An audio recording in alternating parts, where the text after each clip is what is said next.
All right. Good morning, everyone. Welcome to another Fueling Collaboration.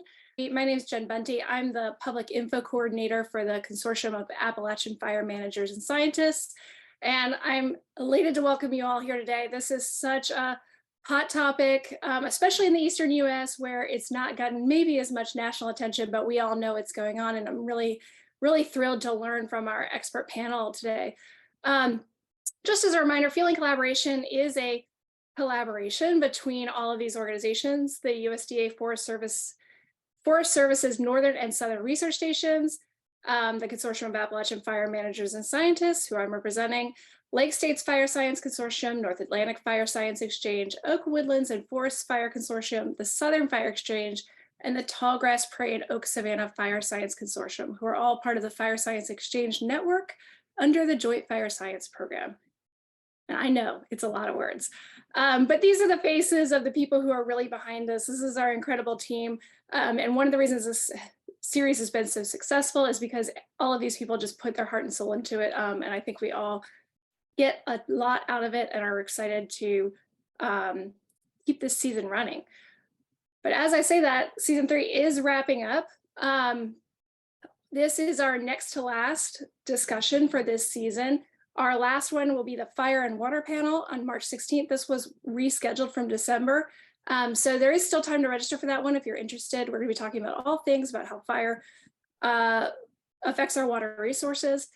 And just a couple other updates that the Talking About Fire, which was our first panel discussion in this season, the recordings and resources are now available on the Fueling Collab website, fuelingcollab.com, as well as on the CAFM's YouTube channel. Another reminder that if you are hoping to get continuing ed credits, CEUs with Society of American Foresters, please go into the participant list and make sure that your name is correct. Because we just take that participant list, we send it to Society of American Foresters, and they pull out the people who could qualify for credits. So we need to make sure your name is correct for you to get those credits. And just as we're thinking about it, please send us your feedback. There will be a link to an evaluation or a little feedback form shared at the end of the discussion. Please take just a quick couple minutes to fill that out for us. It really helps us to gauge interest in perhaps a season 4 and what discussions we may want to have. A couple other quick things before I kick it over to our esteemed panel. There is closed captioning available. It was just enabled, so and we can put some directions in the chat if you need that. Please feel free to utilize the chat. All of our registrants are going to be muted, both in camera and sound, but please feel free to use the chat to ask questions. Our panel will try to get to those questions at the end, but they'll be prioritizing the questions they got during the registration process. But put them in there and feel free to share resources, share stories, connect with others. The whole point of this is to fuel collaboration. So reach out to your fellow participants. And last but not least, as you are reaching out and utilizing the chat, please remember to be respectful and be inclusive. There's a lot of different folks here, a lot of different agencies, a lot of different organizations represented. We all have different missions, but we're all here to learn together. And so with that, I'm going to stop sharing and kick it over to David. Take it away. Well, good morning, everyone, and thank you for joining us today. I am excited, and it's an honor to be here with you. My name is David Godwin, and I'm the director of the Southern Fire Exchange program with the University of Florida.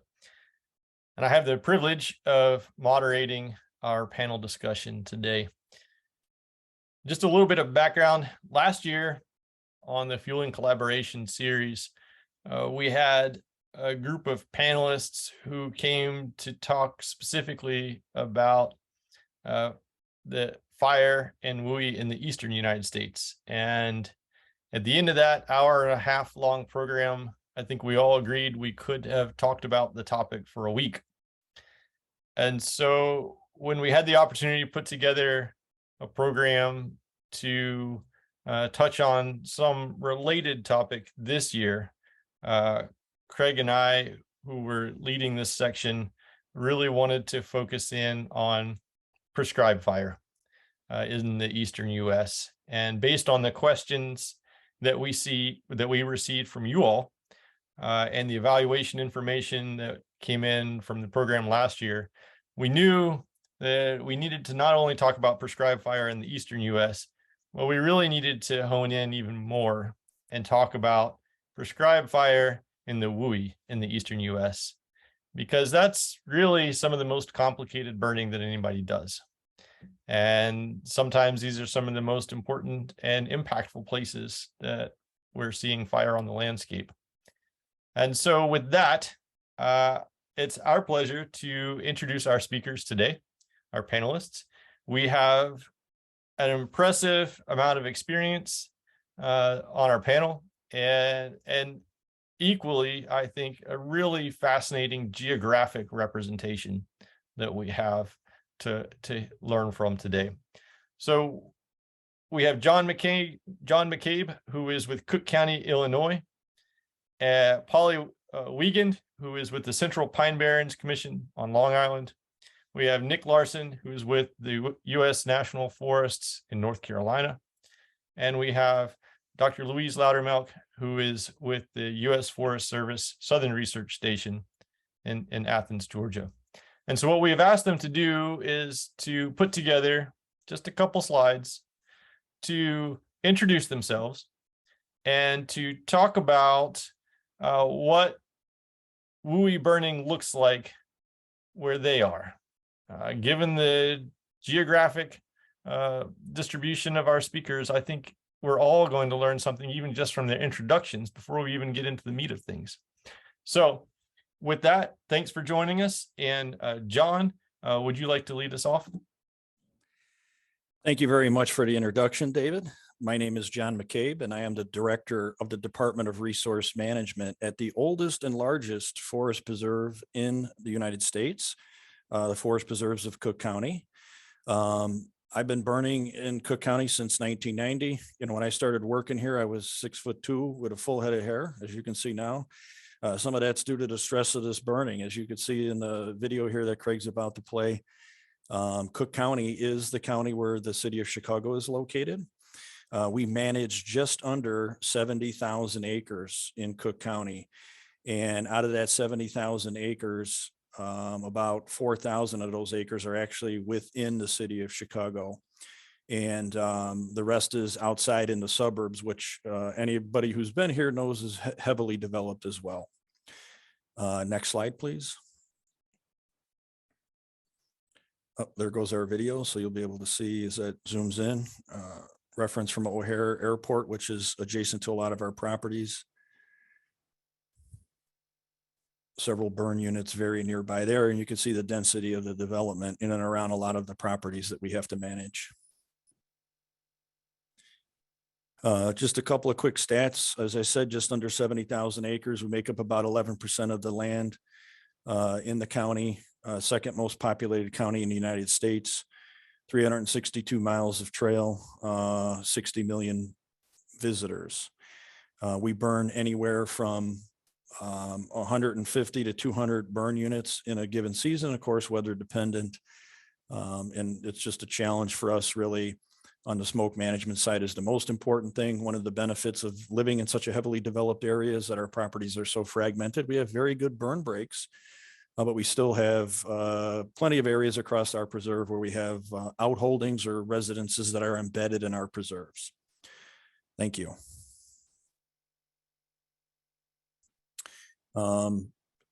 This is another example of one of those heavily developed areas. This is within the city of Chicago, what we refer to as our North Branch Forest Preserve. All those different colors are different burn units from our GIS system. And the aerial photo you see in the background are those properties. Again, heavily developed areas, smoke management key here, the general public, a regular occurrence that we have to work around. Thank you. All right, John, thank you. And next up, we have Polly Weigand. Oh, Polly, you're muted. Okay, sorry. Thank you. But no, thank you for having me. It's a pleasure to be here to represent the Central Pine Barrens Commission. The Central Pine Barrens is a globally rare ecosystem that's located on Long Island, and it's a series of ecosystems in the coastal plain of New York that extends from the New Jersey pinelands all the way up to Cape Cod. And so the Central Pine Barrens area, if you want to switch slides, please, is this dark green area in the center of Suffolk County. And in the center of Long Island, our challenge is significantly high wildland urban interface. It's interspersed among the forest areas and the pines, and a pine, a fire dependent ecosystem. So you have significant numbers of homes surrounding and immersed into the forest. And with the work that we're doing is a new prescribed fire program initiated in response to southern pine beetle outbreaks that are increasing the risk of wildfire that is innately inherent in the Central Pine Barrens, and working with the public in the WUI capacity to reduce wildfire exposure to these communities, doing small burns along the eastern leading edges of these burn units in small acreages. They're first entry burns that haven't been managed for wildfire or for forest health since the clear cutting in the early 1600s. And we're looking to install and reduce the wildfire risk as well as meet ecological objectives. So the Central Pine Barrens in itself is 105,000 acres with a center core of public lands. The commission, in my role as an ecologist and the Science and Stewardship Program Manager, is to help implement the funding administered through the DEC, the Department of Environmental Conservation, that we are awarded to help the state administer prescribed fire within the forested ecosystems. They've had a sustained grassland program, but with southern pine beetle and our declined forest health and our high wildfire risk, we are working with the state to expand the prescribed fire programming that we have on Long Island. And so it's a significantly important and challenging ecosystem to burn in. Not only are we in one of the highest population density area of any place in the United States, we're also on an island. And so we are fragmented and landlocked in many capacities and also on an island. So we have the challenges with WUI and also ecosystem management of a declining ecosystem. So thank you. All right, well, thank you. And next we have Nick Larson with the National Forests in North Carolina. Welcome, Nick. Hey, good morning, everyone. My name is Nick Larson. I'm the district ranger here on the Grandfather Ranger District of the Pisgah National Forest. I was asked to help out on this call today, mainly because of a lot of the collaborative work that we've been doing here in the Pisgah National Forest on reducing wildfire risk and reintroducing fire into some of our fire adapted forests. So the map that you see in front of us is an image of both the Pisgah National Forest as well as our upcoming CFLR project, the Pisgah Restoration Initiative. This project hasn't formally started out yet, but we're already starting to work with our partners and meet some of the accomplishments of this. About 12 years ago, the Grandfather Ranger District had a grandfather collaborative forest landscape restoration project. And with that work, we were able to really establish some really strong relationships with our state partners, our federal partners, as well as our NGO partners to increase the amount of prescribed burning that we've been doing here in the mountains. So we've taken our burn target on the Pisgah National Forest from 2,000 acres a year to over 10,000 acres a year for the past 3 years running, which is really, really important for not only for our ecology and the health of our forest, but also when you consider every lick of our forest is designated in WUI. The Pisgah and Nantahala National Forests are some of the most visited national forests in the country. While we don't have like Chicago right next to us, we do have population densities and we do have folks living all over and around our forest, and we're really, really accessible to all of the East Coast and a lot of visitation. So we've been very, very successful and very fortunate to have state partners and federal partners and NGO partners that have been able to help us to accomplish more on the ground. and see that through. And if you can jump to the next slide, we've got a couple of images of some of the work that we do. So nearly every prescribed burn, and really and truly every managed fire, whether it's planned or unplanned, on the National Forest, you see all sorts of partners out helping. So everybody wears yellow when the woods are on fire. So here we've got the Nature Conservancy working with us. We frequently work with partners from the North Carolina Forest Service, Wildlife Resources Commission, and also with our state parks. And it's really exciting for us to participate directly in that WUI. Because at the end of the day, a lot of the burning that we're doing, the objectives there are to reduce risk to communities, and the simple science of as close as you can get to somebody's house with either the precision of a chainsaw or the broad brush of prescribed fire, the more effective we're going to be. So that's kind of a nutshell introduction for the Pisgah and Nick Larson. I'll leave it at that. All right, thanks, Nick. And last but not least, Dr. Louise Loudermilk. Good morning, Louise. Good morning.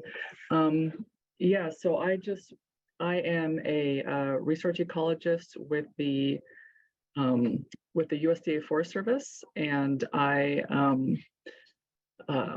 so I'm the fire team lead of the Athens Prescribed Fire Lab, which is in Athens, Georgia, and I just wanted to give a brief introduction. We have a new fire lab in Athens, Georgia, with the Southern Research Station, and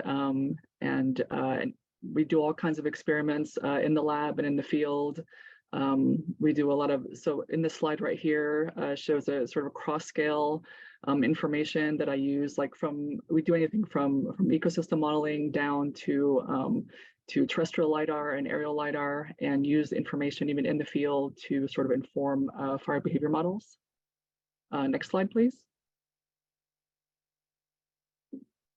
And here, this just shows some of the work that we've done on the ecosystem modeling, but also to show that we do a lot of work on the ground in terms of working with management, understanding what might be important for management, not just what we're thinking about in terms of research. And yeah, I'll just kind of leave it at that.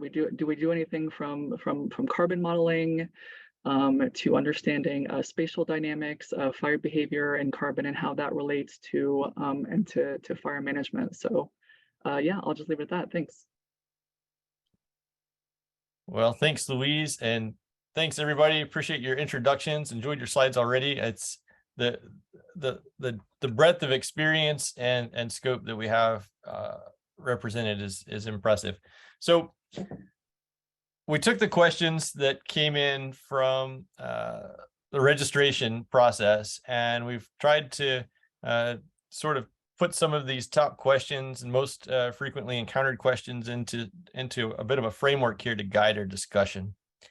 And so one of the top audience submitted questions that we received, everybody wants to know, what are some of the biggest challenges that you've encountered with prescribed fire in the WUI in your areas? So in no particular order, if you want to just kind of take turns and lead off and talk about the kinds of challenges that you've experienced in your journey of burning in the WUI. Each of you certainly has complicated units. So really, yeah, I'm fascinated to hear what you have to say.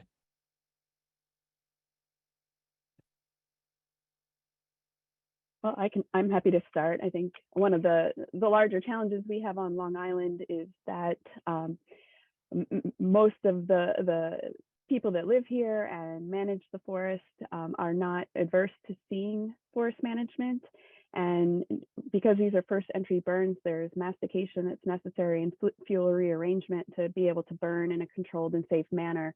And especially with southern pine beetle, that really brought forth the attention to the need for active forest management aside from prescribed fire. And so the biggest challenge that we had is really overcoming that culture of that it's okay to cut trees and masticate vegetation in order to achieve your resource objectives, and that the system would respond positively and beneficially to that action that's necessary, whether it's for forest health improvement or prescribed fire implementation. And that's been a huge culture to overcome. With the protection of the Pine Barrens came with it a preservation-driven mindset that it doesn't mesh well with a fire-dependent, disturbance-dependent ecosystem. So that's, I think, our biggest challenge at this point that we've had to overcome. John McCabe here. I would add sort of, those are certainly some of the issues that we've dealt with. Three things come to mind for me over my tenure here at the Forest Preserve, where when I started, we really weren't burning. We were excited about being able to get 100 acres burned in a burn season. And our best burn season was over 12,000 acres recently. So a huge improvement. Training is one of the key things. When I started, we did not have a training that was geared towards burning in an urban area. We were reliant on the NWCG trainings. Local land management agencies got together. So sort of like Nick talked about, partnerships are very important to us here. And we created a local burn training that we now utilize, which, matter of fact, I'm at the Morton Arboretum today teaching class. I'm playing hooky right now to be on this panel, which I'm very grateful for. Training was one key. Professional staff, being able to hire staff that really wants to do this work. I think anybody who has a responsibility to manage staff on the fire line recognizes that those folks that really want to be there are the folks that are doing the best job for you. So that's critical. And at our government agency, that's been a big change over the last 15 years here at our organization. That's been really important. The other really key thing for us is our administration supporting the work that we're doing. Okay. If you have elected officials, which is who I report to, that don't support your work or don't understand what you're doing, it makes it very difficult to do this work, especially in a county like I work in, like Polly works in, like Nick works in, where you have that wildland urban interface that is just right on top of millions of residents.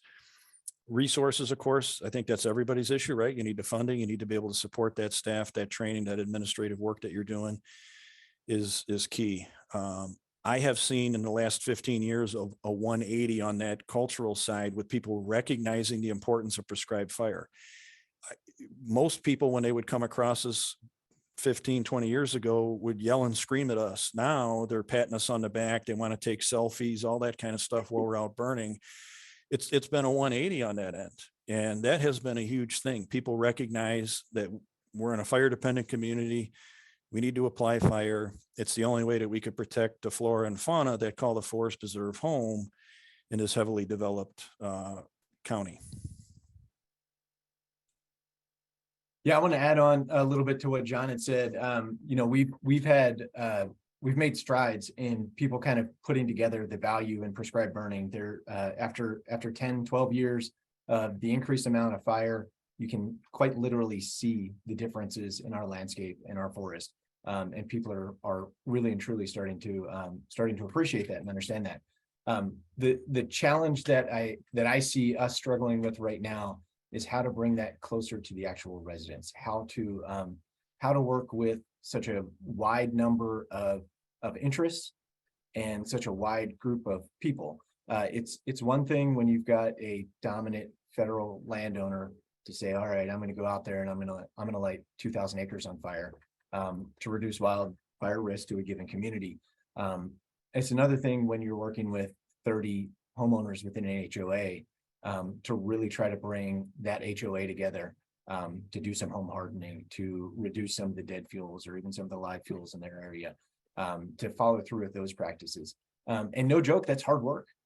There's a lot of reasons why folks are going to be trepid of that. Not only is it hard work, it's a difference. Many of the folks that live here in Western North Carolina, they are here for the same reasons that we are, because we love the forest. And in many people's minds, that change is something that they're not accustomed to, especially looking out their door. But I think we're starting to make some of those connections. And because of the strong partnerships that we've developed over the past several years, that really helps us to be able to come to a landowner with a familiar face, come to a landowner with an organization that aligns with their interest, so that we can really hit a very, very wide range of folks and foreseeably be more successful with the entire HOA or the entire community or whatever group you might be working with.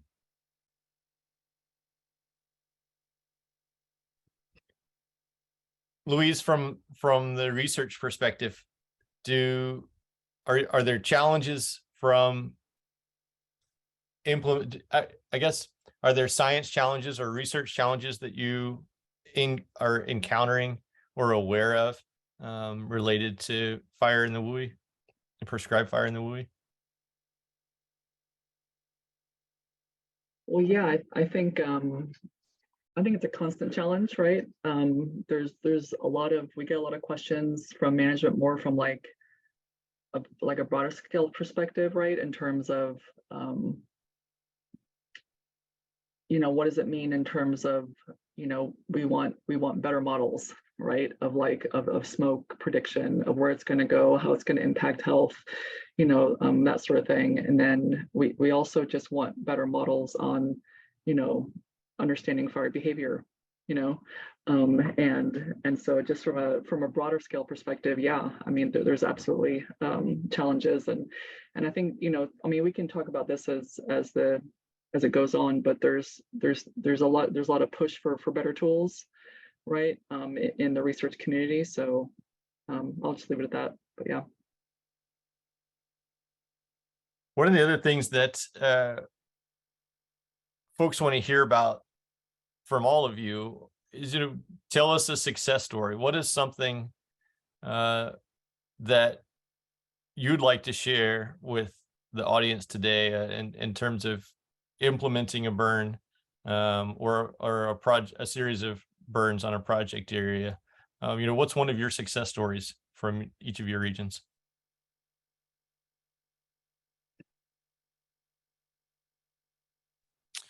I'll get us started, I guess, on this one. I feel like any burn, at the end of the day, when we walk off site and I haven't had any complaints, is a success, in burning where we're at. But I guess I would say when I look at the evolution of our program and where we're burning, the program that we've created is a success, and it really is tied to a whole bunch of people making that successful. On any given day, we have anywhere from 10 to 14 crews out burning. And so being able to manage that, each one of those crews being successful. And as we said, when we had our prep call, we all recognize we're one fire away from our programs being shut down. And in our area, where we have so many other agencies that are burning on any given burn day, it's very critical that we're all cognizant of that issue. And so really, I feel like, any day that we have a successful burn day, which is almost every day, but, you have a little thing here and there. I mean, smoke management being a huge issue for us, obviously, we're not running 10 to 14 burns on a given day and not having some smoke complaints somewhere where just somebody seeing a smoke plume and complaining about it or being concerned about it. So that's definitely, from my perspective, a huge success for us to have the program that we've put in place, the partnerships we created, and the teamwork it takes to make that successful.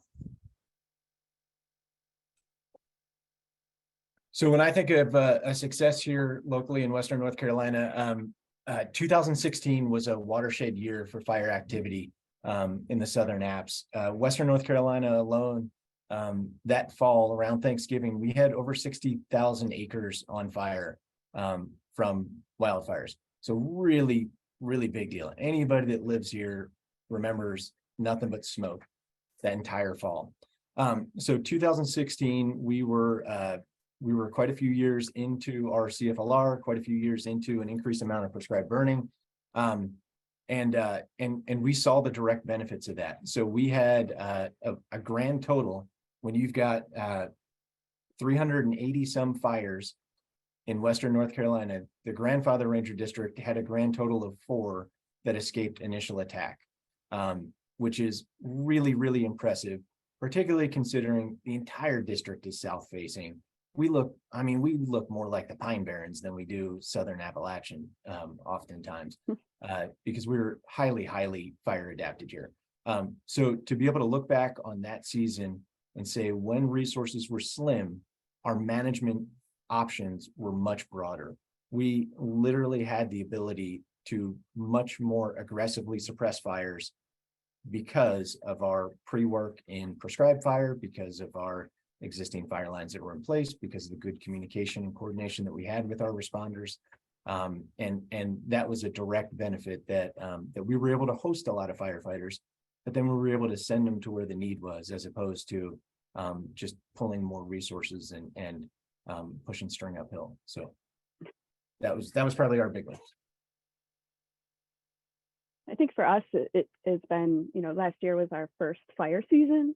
And with the contract that we had from the state, one of the reasons that the state had put forth the funding to the commission was that they had been reliant on a volunteer program to supplement the staffing. And that's great for 1 or 2 burns, but as the season wears on and when you get into forest, the more complex burns that you need higher qualifications and experienced staff. And so with the funding that was provided, we were able to hire our first seasonal crew and really bump up the staffing, and bringing together the partnerships with the U.S. Fish and Wildlife Service, the Forest Service, locally at Brookhaven National Lab.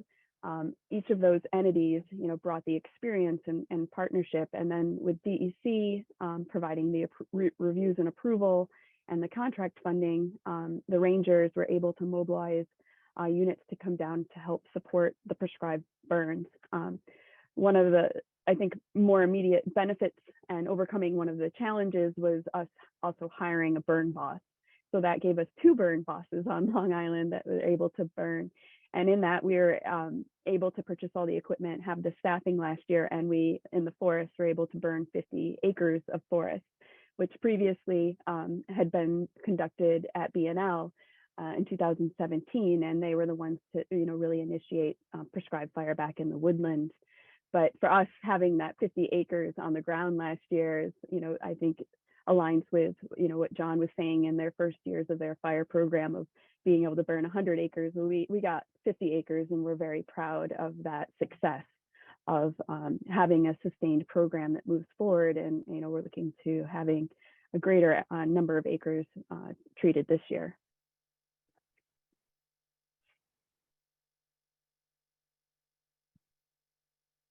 One of the things I heard from everybody when talking about the challenges and the successes relates to communication.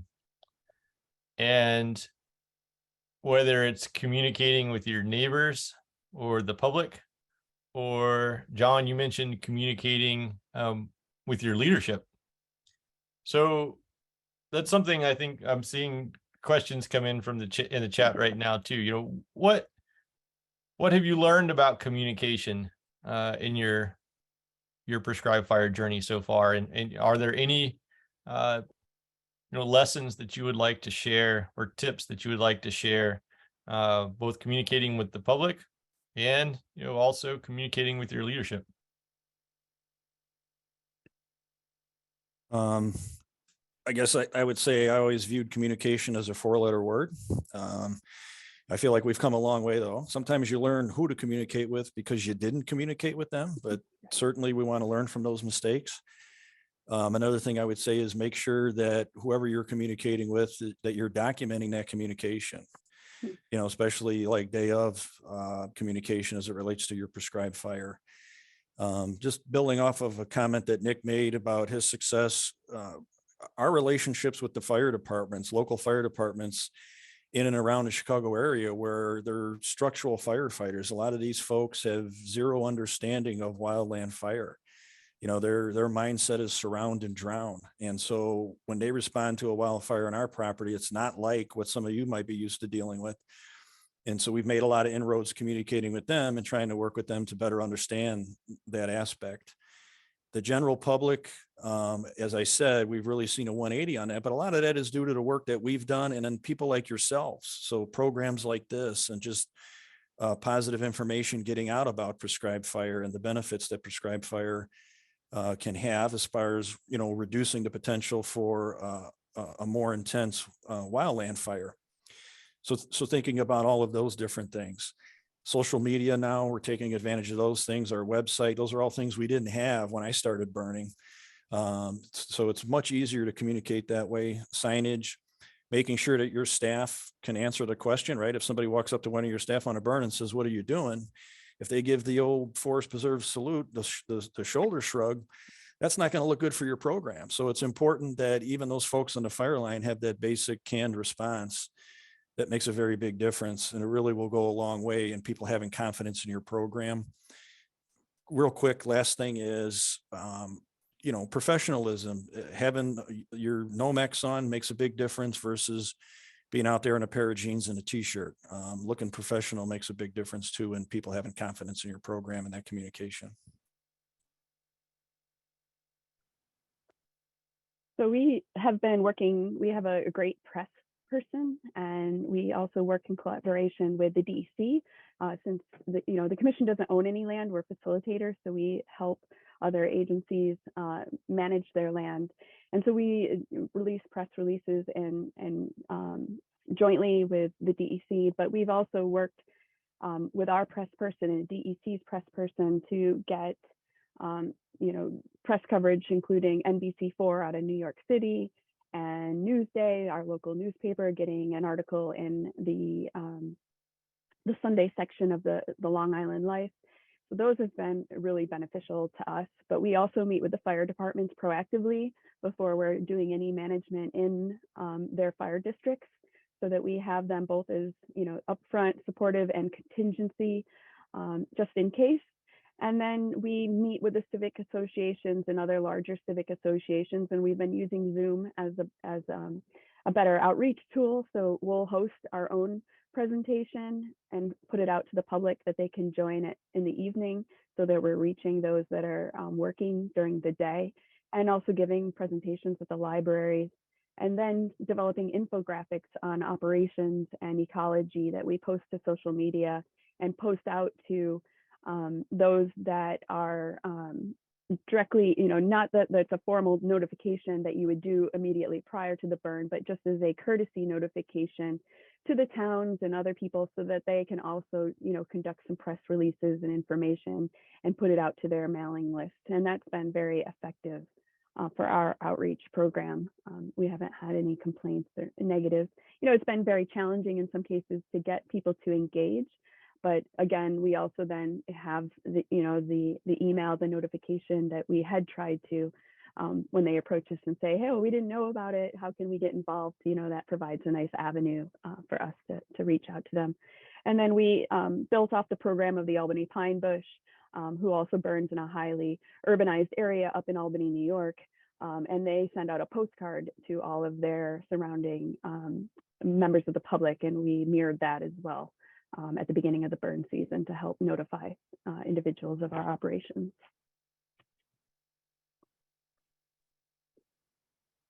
I want to say one of the most exciting things for me after being here 10 years and being a part of a community is just that, is literally being a part of a community, being engaged with all of our partners that we work with.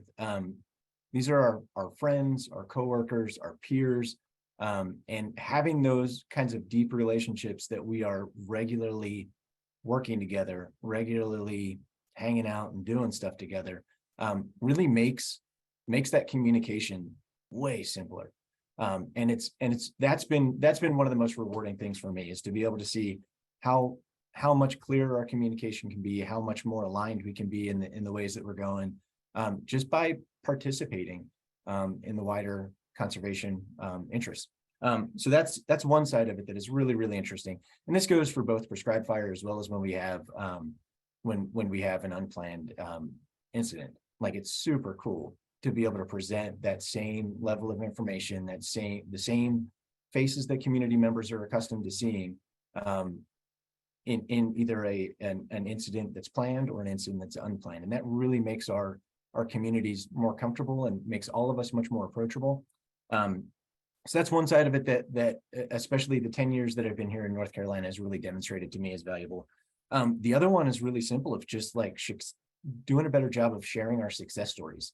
I often, those of you guys that know me know that I've referred to like the gas station test. When I'm driving home in my uniform, what are the random questions that people ask me when I'm stopped at the gas station pumping my gas? And there's a major difference when we don't say anything versus when we do share our successes. And I think about some of the work that Jen Bunty has done with us with the FLN and our Fire and Learning Trail, and just a lot of the real good success stories that have come out of Western North Carolina, and how that not only changes how we communicate in conservation, but it also changes the people that we're serving. It changes the conversations that we're having with people that we're serving. Like, we get way more meaningful and engaging questions with the general public on, oh, now I have a better understanding of why you're doing that burn, or why you're doing that watershed work, or whatever that might be. And that's the whole point, man. So that's also really rewarding, is to be able to really share those good success stories in a way that folks can digest and understand and kind of see themselves reflected in.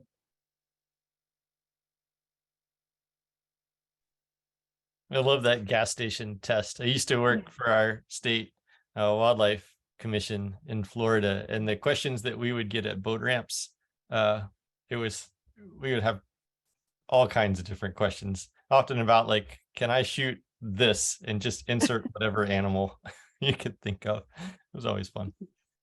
All right, let's pivot just a little bit. We had quite a few questions that came in about combining different kinds of treatments in these areas. And so maybe not just fire, or maybe fire is one of the kinds of treatments applied to the land. Folks were interested in chemical treatments, herbicide treatments in combination with fire. Folks were interested in mechanical treatments plus chemical treatments plus fire, and any different kinds of combinations. So could you all talk about whether or not you have experience in using fire along with other kinds of treatments on your landscapes? Louise, could you talk about, caught you there. Could you, are you dialed in with some of the research on different kinds of treatments in the Eastern US?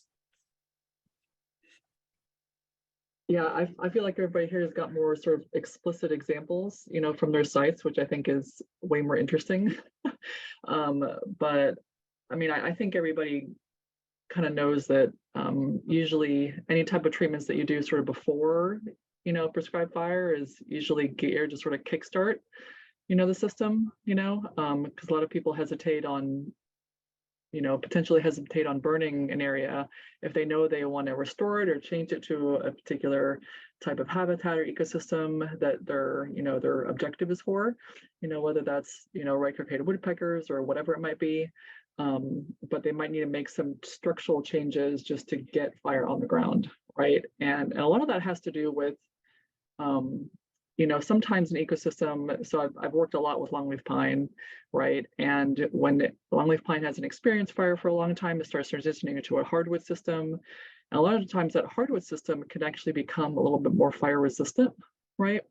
In terms of it just might be more of like a moisture issue, right? So it's potentially a little bit harder to get fire in there. But we know we want to, restore that system to a fire dependent ecosystem, right? So we need to sort of open up that canopy to sort of just allow light penetration into the understory, right? To sort of dry out vegetation, promote pine regeneration, that sort of thing. So I think there's just thinking about it in terms of that, it's used more sort of for kickstarting the implementation of prescribed fire. But at the same time, I do know, I hear and know plenty of examples across the Southeast where they continue to do, treatments, right? Whether it's through herbicide or thinning or mastication, that sort of thing. And there, there's pros and cons with most of that. But I would say the overarching results, or the overarching thing that I hear, is that if you can get to the point where you can implement prescribed fire, and as long as you continue with prescribed fire, then you will eventually reach your goal, right? And so the sort of adding on, treatments of thinning, mastication, those kind of things, that might sort of quicken the pace, right? In incorporating the structure that you're looking for, but the function of fire is still there, if that makes sense. So even if you're burning, it doesn't look exactly like you want it to look in for a particular habitat, the function is still there of fire. So it kind of leaves a little breathing room, I think, instead of like having to like hammer it all the time. Yeah, but I'm sure you guys have really good examples of where you work. So yeah, I can add a little bit to that. So we have a lot of efforts for restoring fire adapted forest here on the Pisgah National Forest. The fundamental thing that I oftentimes come back to is just simply reminding people that the majority of the actions that we're taking are intended to change the conditions. So it's a nice reminder that more often than not, we're not burning for the sake of burning. And even to the point on, at least on the grandfather district, we have very few acres that are in sort of a maintenance regime right now. So still the vast majority of the acres that we're working on, if we're able to use the precision of a chainsaw or get in advance with some sort of vegetation management, that's really going to give us that springboard to do a couple of things. It's going to get us closer to that restoration point that we want. It's also going to get us closer to that system that is going to help perpetuate fire. So at the end of the day, like really, we're trying to make a condition that has a different fire regime. So we should see a wider range of conditions that can have a lower intensity fire come through many of these stands. And to be able to create that, here in the East, that means we need to get more fine fuels. That means we need to get a little bit more sunlight coming down to the forest floor. And we need to get, establish things like pine straw and grass forbs in the understory. And without more manipulation of the overstory or more manipulation of the midstory and things like that, you really don't have that. And oftentimes, to Louise's earlier point with the similarity of hardwoods and longleaf, we see that too in the Southern Apps where you've got over mesophication. So you don't have fire coming through in the same rates, and you don't have the same window of weather patterns that would allow us to burn because you have closed canopies and because you have a more mesic condition than you would in kind of the targets that we're driving towards. We're seeing the same on Long Island, or the effects of mesophication, the challenges of burning off the thick organic duff layer that has developed over time. And so I think when you look at the comparative effects, in general, you're going to need to do a variety of different practices in order to, as we're doing, even put fire on the ground safely. But one of the things that we're looking at with the Forest Service through their Special Technology Development Program grant that we received is working with UVM and Anthony D'Amato is looking at the effects of pitch pine regeneration in its natural state with southern pine beetle impact, southern pine beetle suppression, prescribed fire, and mechanical treatments to understand, is pitch pine regenerating, and is there a particular practice that could be used in substitution, like mechanical treatments, versus prescribed fire in areas where we're not able to use prescribed fire.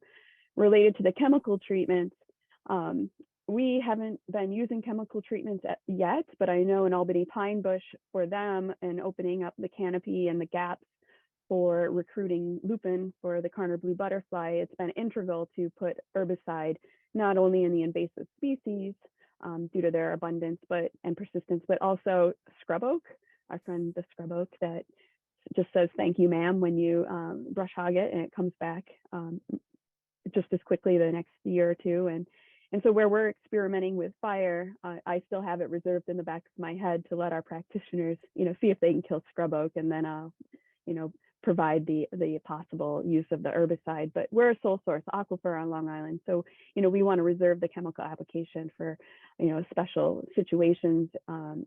And so I think a lot of people are resistant to chemicals, but again, to me, it's another tool in the toolbox to reach your ultimate goal as far as the trajectory of your ecosystem. Yeah, and I'll just add to that real quick. I mean, we dealt with all the same issues. A lot of our sites are, farm to table, where we've only had a few sites that were And we really started our land management program, which is relatively new, within the last 15 years. So even though we're over 100 years old, it's only been the last 15 years we've really been doing this. If it wasn't for our volunteer stewardship community that were holding the line on some sites, so a lot of the areas we're getting into, it's clearing that brush out. It's coming in with herbicide. It's sometimes seeding if you don't have a natural seed bank because there's no fuel on the ground, right?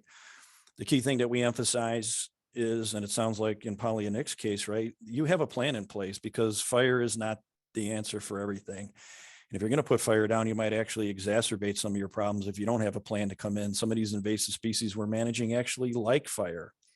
Reed canary grass, as an example, is a big one for us, that if we don't come in behind that.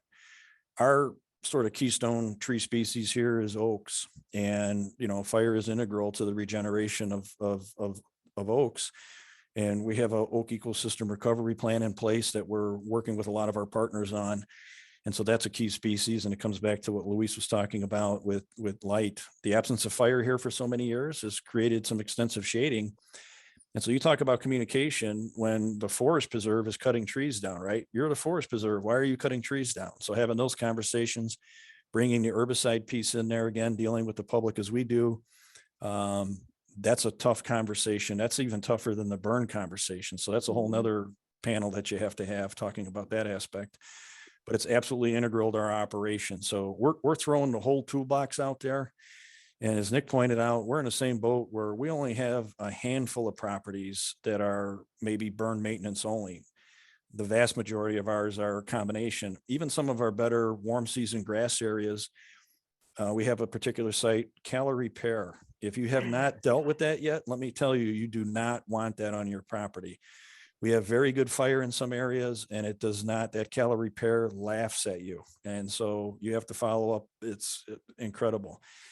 So just one of the tools in the toolbox, David, and you got to throw everything at some of this stuff. And I think just adding on to bringing that together is one of the selling points for, the management and the use of chemical treatments and or mastication is, really building on that restoration phase versus the maintenance phase of the work that you're doing, especially as if you're moving into restoring a site to get it to your ideal trajectory, then you can transition to maintenance. And, I like to really focus on, we haven't been maintaining it properly for hundreds of years, which we won't get into, but, now we're in a place where we want to restore, we want to create an early successional habitat. And we're in the position based on the cost benefit analysis that, yes, we may use chemicals for these new invasives that are, proactively invading in this disturbance dependent ecosystem that weren't there 100 years ago. So it's another layer that we have to manage. But if we can proactively go in and remove these species, it's going to save us over the period of time to reach that maintenance state. And once we reach that maintenance state and we're able to regularly maintain the system as it needs to be, then that's reducing the mastication and also the use of these chemicals to preserve, whether it's a species, the ecosystem, a species of concern, and that you're not at risk of losing, that particular target system or species.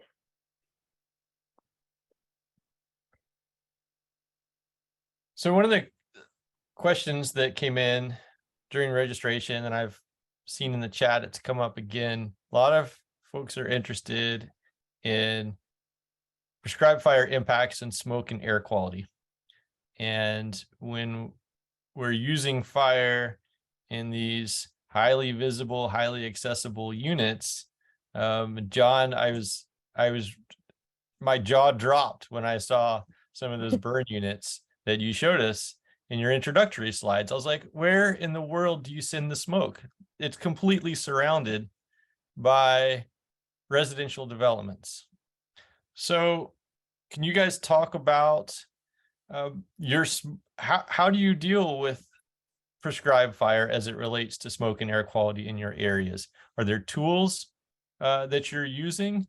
And I'm thinking smoke models, resources. How do you talk about, this is like a whole nother panel discussion, I understand. I'm just throwing this at you right now.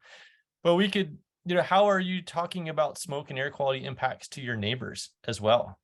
How do you deal with those kinds of discussions? So I'm interested in both and the audiences as well, both the planning side as a practitioner, and then the engagement side as a practitioner as well, is how do you talk about and deal with concerns, which are very real and very valid for many people as it relates to the impacts to smoking air quality. Yeah, one of the things is we take it head on. I mean, we don't deny it, right? When people say, "Oh, you're polluting the air," and I mean, we say we are, but here's how we mitigate that, right? And so we talk through those things that we do to mitigate, our smoke output. So the time of year we're burning, right? We're burning when fuels are dormant. We're looking at the weather. That's another relationship we've built over the years with our local weather service office, and we've got them to amplify the fire forecast for our region because of our relationship with them. So looking at our smoke management indices and variables on any given day. So if I'm going into some of those sites in the northwest part of the city, I'm making sure it's on a day when I've got good smoke dispersion, right? My vent rate is at maximum capacity. My fuels are in great condition. And so that's one of the reasons maybe those sites are a higher priority for us, because we just don't get to them that often. Ignition techniques, right? So we're strip burning some of those sites, or in some cases, maybe even back burning them. Slow and in control is the key there. It might take us all day to burn a site that's 10 acres when I have another crew that's out doing 400 acres in the same time frame, right? So some of those acres are hard fought, for sure, but no less important than some of these other sites where I do have a little bit of wiggle room on the smoke management piece. And so that's a key component, David, as you mentioned, on the communication side too, right? Is talking about these things, explaining to some of these residents why it's okay that we're burning 100 acres next to their house, but they can't burn a pile of leaves in their yard. That's a tough conversation. But that's one that we have regularly, right? And so being able to explain the permitting process we go through, these mitigating factors that we take, our trained staff, how we're going to use ignition techniques to mitigate and manage that smoke, get it up in those transport winds, get good dispersion, so that really, ideally, if they didn't even know we were there, if we didn't notify them, if we didn't knock on a door, if we're doing everything right, you won't even know we're there until you look out the back window and you see, 100 acres of black, right? That's the ideal situation. But we all know we got to have that communication ahead of time. And so certainly smoke management and how we manage it is one of the critical things that we talk about with people. And that's how we do it, really.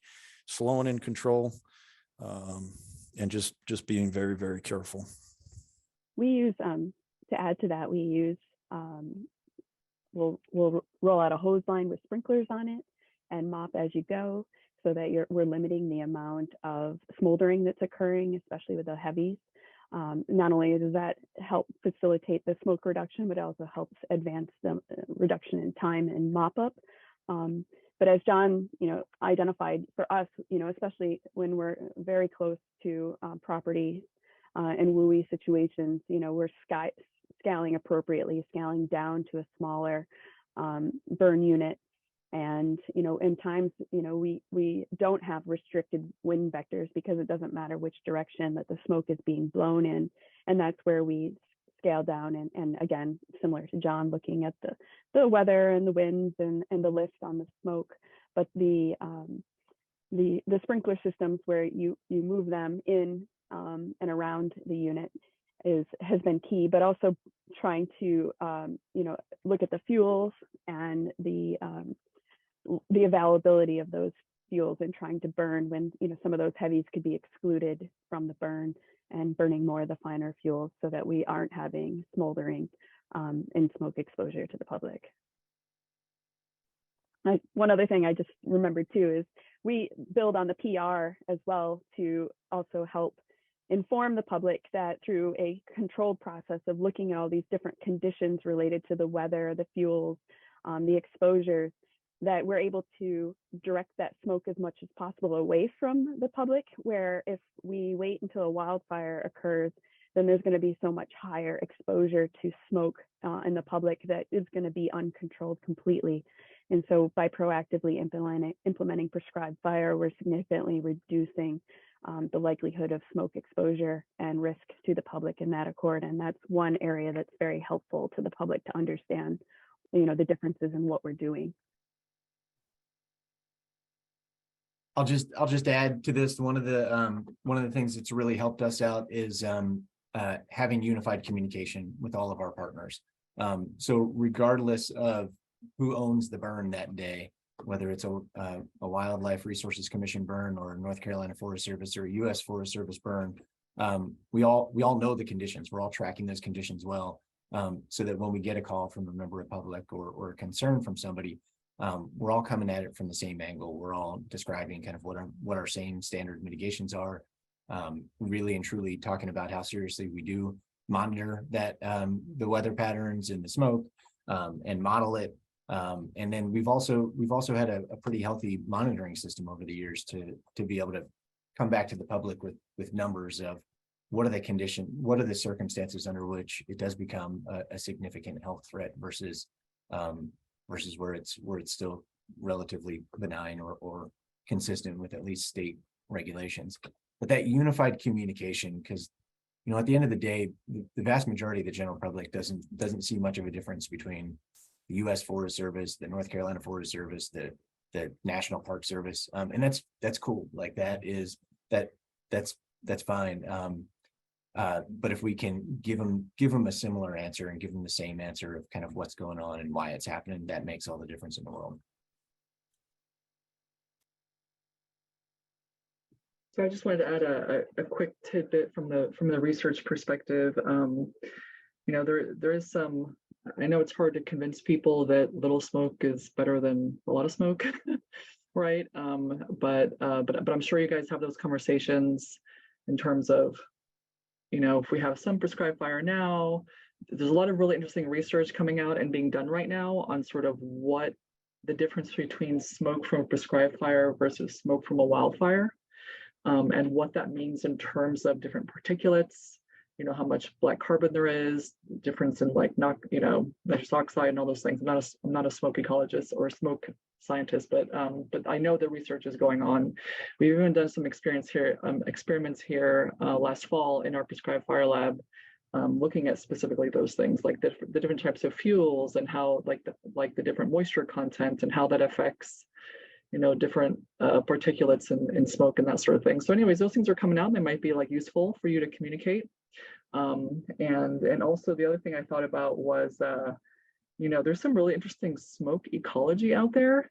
And it's just kind of another thing to sort of hook, people are kind of interested in ecology. They love to learn little trivia that you kind of throw at them. And if there's any kind of smoke ecology maybe that you can throw into the mix, that might be interesting too. So. If I could just quickly add on to what Polly said too about the heavier fuel issue, that's something that's critical to us too, especially in those heavily developed areas. Emerald ash borer has been a nightmare for us. I mean, we obviously did a lot of work where it could negatively impact the public from a hazard tree standpoint, but in our woods, of course, we left these trees and now they're all falling down. It came through around the early teens, and now we've got all these heavy fuels underground. So when we're burning in some of those areas, keeping that from catching fire, we're trying to be aggressive in reducing that fuel, like at this time of the year where we're out cutting and burning that stuff now is in a giant brush pile to reduce those fuel loads, so we can go in and just run fire through those areas a lot more easily especially our woodland situation. So that's another key component for us, is reducing those heavy fuels and mop up sometimes at these sites is 100%.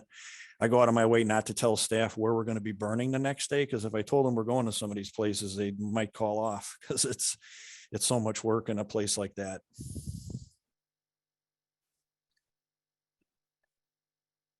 One of the other questions that comes up quite a bit when talking about prescribed fire, both within organizations and outwardly talking with public and partners, gets back to prescribed fire impacts on wildfire occurrence and intensity. By using prescribed fire, are we effectively helping to mitigate wildfires? So that's my question for you guys to kind of respond to first. And Louise, since we just heard from you, you want to chime in from a research standpoint? Is there evidence that supports the use of prescribed fire in terms of reducing wildfire occurrence and intensity? Yes. Yes and no. Yes, in the terms of there's, first of all, there's a lot of research even going on right now, specifically in there's a national effort going on, but there's also specifically in our lab southeastern work going on. But I mean, I even have an example from here at the History Experimental Forest, which is in the Oconee National Forest, and there a wildfire just came through the Hitchity last fall, and it went through one of our areas that's burned all the time, and it was just like a prescribed fire, you know, and so there's a lot of evidence out there. I think a lot of it is perhaps anecdotal, but there's a big push to sort of create a national I don't know if you want to call it like a database, but information to the public and to managers on, yes, this does this. So yes, absolutely. I would probably defer to Nick and Polly would have more information on this, but in our area, we really don't have what would be defined as a real wildfire. It's generally arson, essentially, by us. I mean, it's somebody, and sometimes unintentional, throwing a cigarette out the window.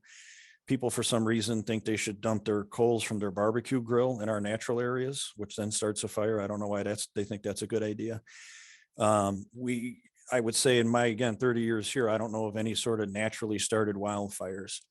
What I will say, though, is that we have noticed a big drop off in wildfires / arson with the increase in our program. So if we're burning 12,000 acres, that's 12,000 acres that's not available for somebody to set on fire. And we're getting rid of some of our more attractive areas, let's say, that we're burning, some of our, that are close to the public or whatever. And so we've definitely seen a big drop off from the 1990s till now with the amount of wildfires we're having on our properties because of the expansion of our burn program. So from that perspective, we have seen a reduction.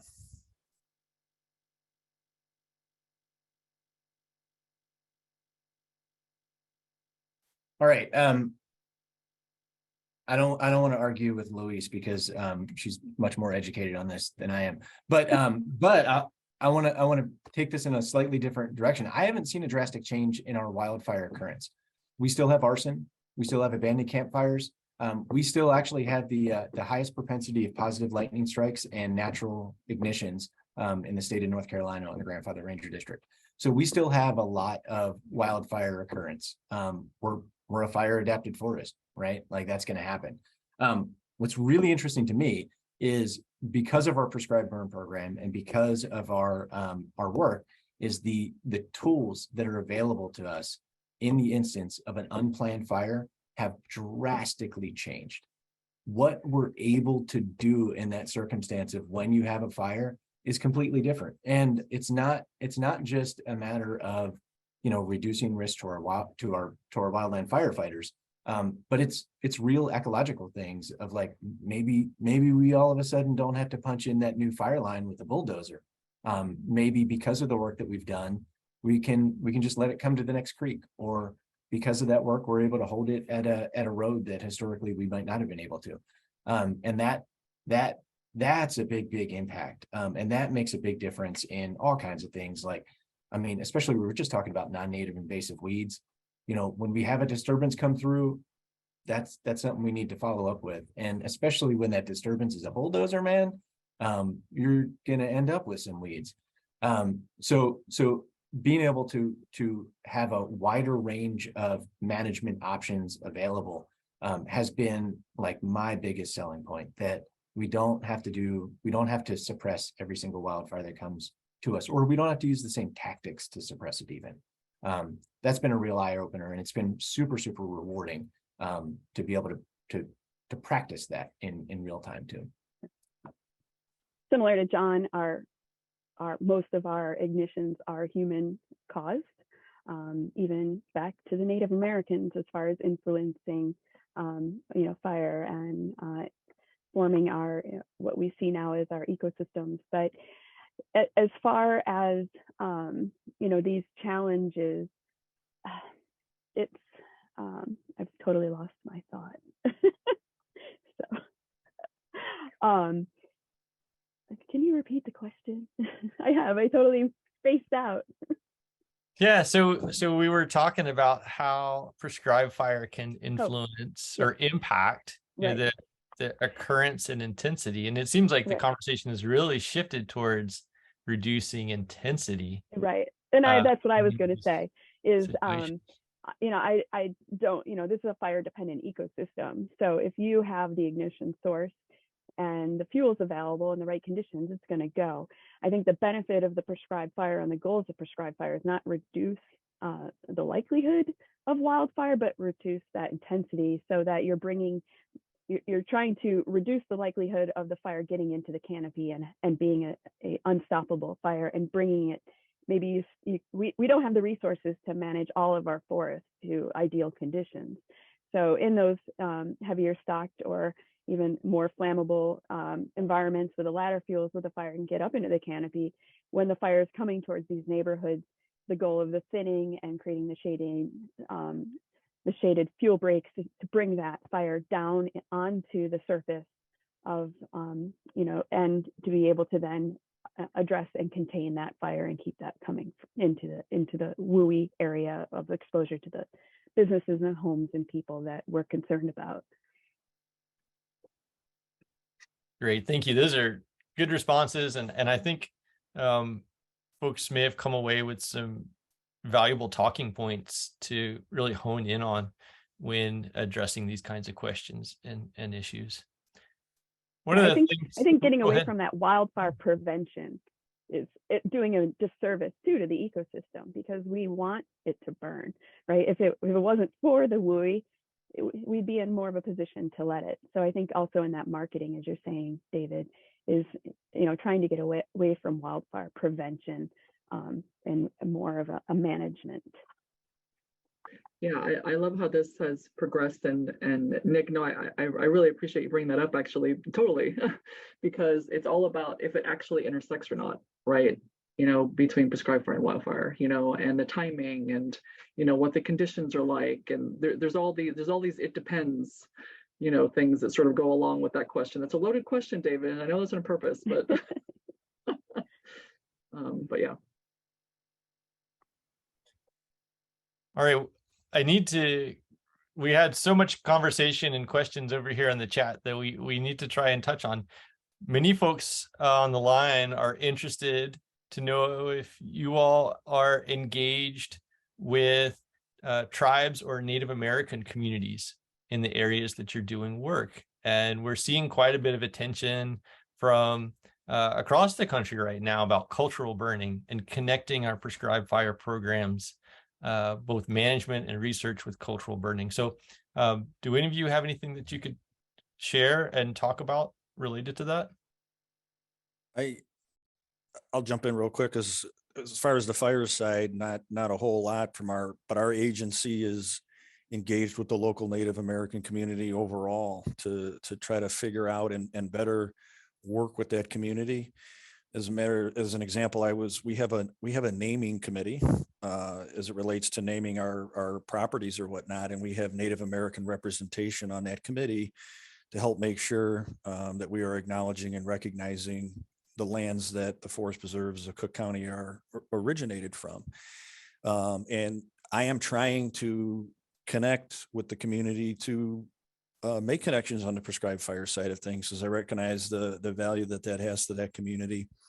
And so definitely interested in hearing what other people and any success stories that folks have. Anybody that's on this call that can reach out to me, down the road, I would greatly appreciate it. So I'll say on the National Forest of North Carolina side, we literally just this fall signed a the Eastern Band of Cherokee Indians signed a Tribal Forest Protection Act plan for us to work closer with the Eastern Band on reintroducing fire and some of the cultural practices and very much so the ecological practices. The unique thing in the East that I think everybody knows, but I'll just say out loud, is so many of our tribes have been displaced that we don't have that same opportunity here. I do have a lot of experience with that, working in California and working in Arizona, and And I can just say as a resource manager and as a practitioner, it's some of the most rewarding work that we can do.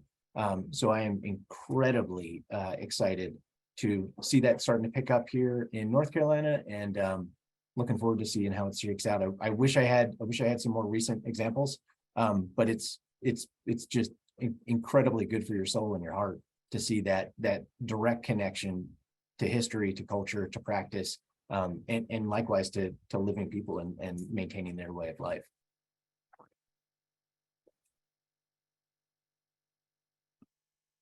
So as far as our Native American connection, we have presented in different capacities with some of the Native American tribes on Long Island.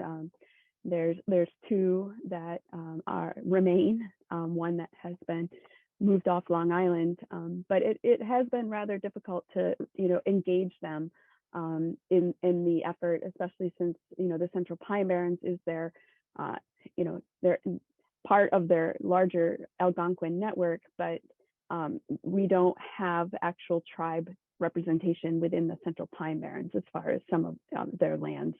So that becomes a little bit of a challenge, but it is something that we try to do consistently, as continue that outreach, and also source that information on the management that had been previously conducted until the 1980s by the Shinnecock Nation. And I'll just add to that. So some of the work that we're starting to do with the Eastern Band is around some of their cultural gatherings, and that's exactly what we had when I was in Arizona and in California.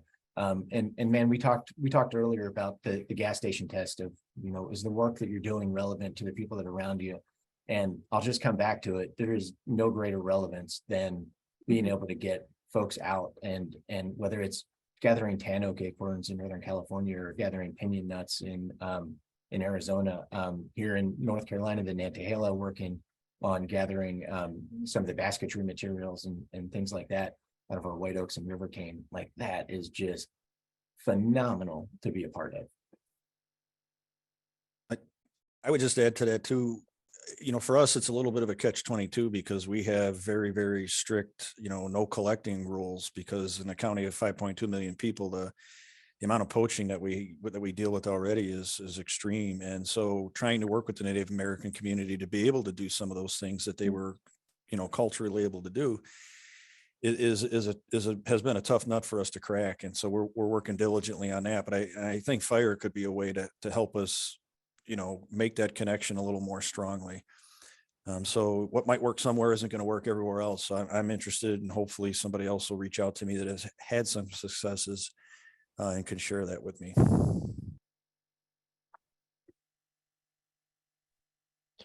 Well, we are running up towards the end of our window today.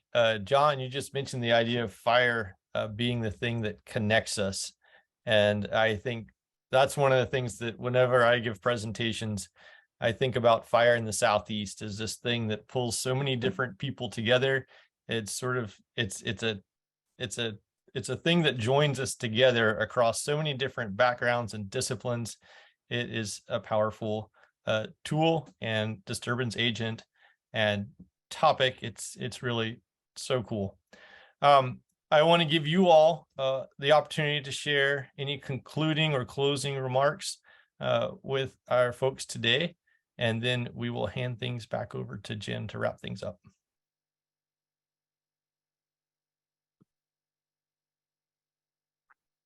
I guess I would just, extend the appreciation and to the Joint Fire Exchange. I think it's organizations like this that really help us as practitioners to make connections with other practitioners and communities, where we kind of get isolated in our own little bubble, myself on an island in the Atlantic. It's really hard to get off the island. So, these opportunities to connect on, the information and the advancing research as far as practitioners is really key. And I think with the resistance to prescribed fire, even though it's improving and, the federal government is backfilling many vacant positions, it's fantastic, making it hard for me to be competitive and hiring a burn boss. I think this all goes to the greater good of, prescribed fire and its importance, as David is saying, it draws us all together, which I think is something that has been innate, through human culture of even just having a little campfire that brings us all around. So we're innately drawn to it. And then if we're fortunate enough to be able to intentionally set something on fire in a controlled way and get paid for it, it's all the better. So, thank you. I'll add that you know, working as a fire manager in the Southeast is incredibly rewarding. Given the amount of complexity that we've got with all the folks that live around us, the diversity of the forest that we work in, all these things that kind of would make you just throw up your hands and say like, well, that's not going to work. While you have that, the other thing that you also have is you have these incredible communities that are invested in helping and aiding and have a wide range of interest of fire, and it's been incredibly rewarding and exciting to be a part of. So I think that as much as we've got a lot of challenges ahead of us, and we've got a lot of challenges on any given burn day, we also have an awful lot of friends to be able to lean on. And I want to end with one piece of trivia that you may or may not know, that on an annual basis in the East, we burn more with prescribed fire on an acreage level than what's burned in wildfires in the West every year. So we should all be proud of that and keep going. Excellent. That's an excellent statistic. We have the numbers. We have the numbers. I would like to add a couple things in closing. One, I would say, you know, good judgment is based on experience. Unfortunately, experience is based on bad judgment a lot of times.